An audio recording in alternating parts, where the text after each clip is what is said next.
In this video, we are going to identify types of functions from a table, and we are specifically going to look at linear versus quadratic functions. Now, to decide if a graph is linear or quadratic, you got to observe the shape first. So if you saw the graph of these things, a linear function has a straight line. A quadratic function has a U-shape. Now that U could be pointing upward or could be pointing downward to be considered a quadratic function. But we're going to focus on the tables. So first, let's look at some things that we should be looking for. So we're really going to look at how is the y value changing. In a linear function, we're going to take the difference of successive y values to confirm equal distances. Now be careful.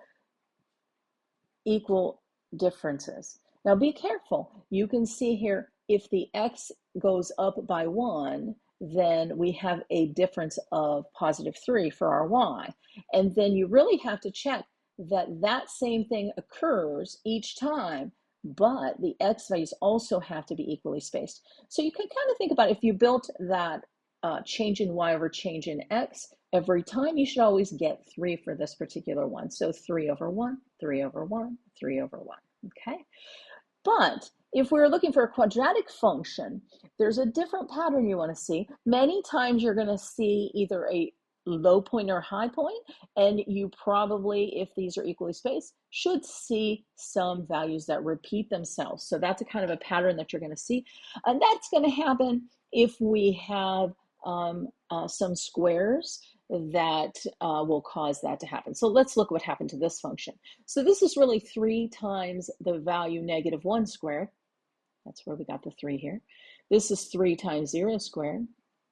This is 3 times +1 squared. See, so that's why these two have the same value. And this is 3 times 2 squared. Now the x's, yeah, they're still 1 apart, but our y values have a different pattern based upon the squares or the inputs that we see there. So let's look at an example.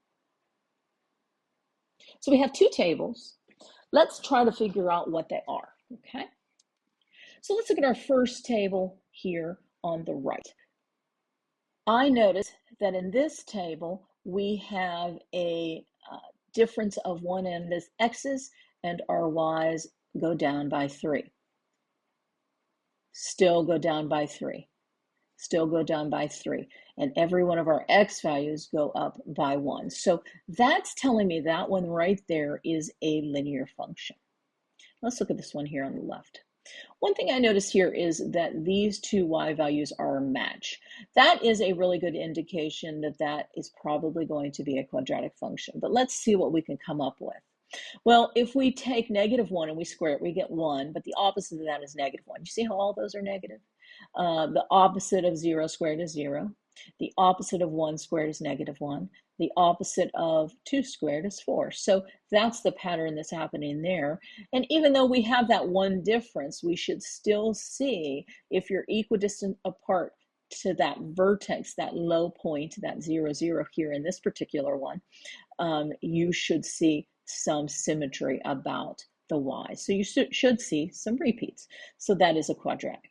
Now, how can we confirm those things? Well, confirm it, you can graph it, whether you sketch it out on a little sheet of paper, whether you go into a system like, some online graphing calculator and put those values in there. If we look at our linear one, if we were to graph those points, guess what? We got a straight line. If we look at our quadratic one, if you'll see, we get a U shape. So, the graphs and the tables should always match each other and go together. So that is a little bit about identifying types of functions from a table. Thank you so much for watching. Have a good day.